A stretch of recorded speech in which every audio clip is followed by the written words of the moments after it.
أقام السفير اللامصري بالنمسا محمد نصر حفل عشاء على شرف قداسة البابا تودروس الثاني بابا الإسكندرية بطريرك الكرازة المرقسية، حيث وجه السفير المصري الدعوة إلى العديد من سفراء الدول بالنمسا إلى جانب عدد من الشخصيات العامة وأعضاء السفارة المصرية.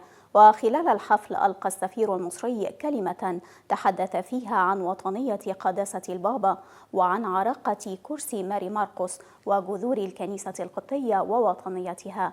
كما ألقى قداسة البابا كلمة أكد خلالها أن مصر معجزة الطبيعة والتاريخ.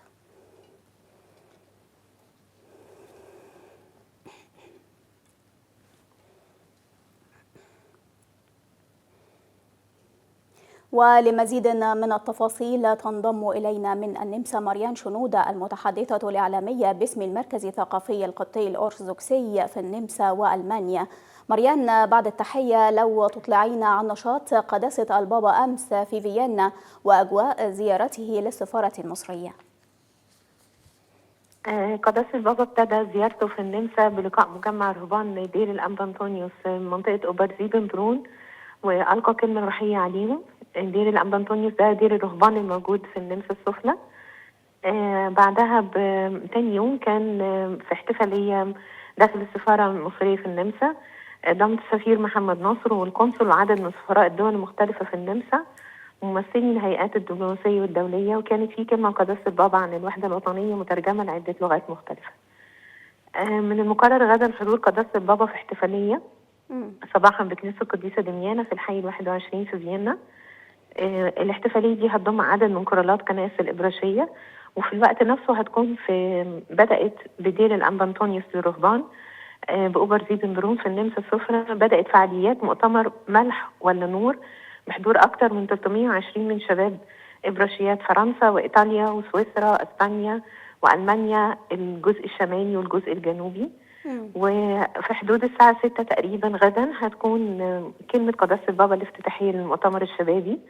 ويوم الأحد بإذن ربنا هيكون قداسته معانا من كنيسة العذراء المنتصرة في فيينا، بيشهد احتفالية ذكرى مرور 10 سنوات على تدشين الكنيسة و150 عام على بنائها. احنا معاكم في خدام المركز الثقافي القبطي من ألمانيا ومن النمسا، متواجدين بشكل رسمي دلوقتي في النمسا لمتابعة تغطية زيارة البابا.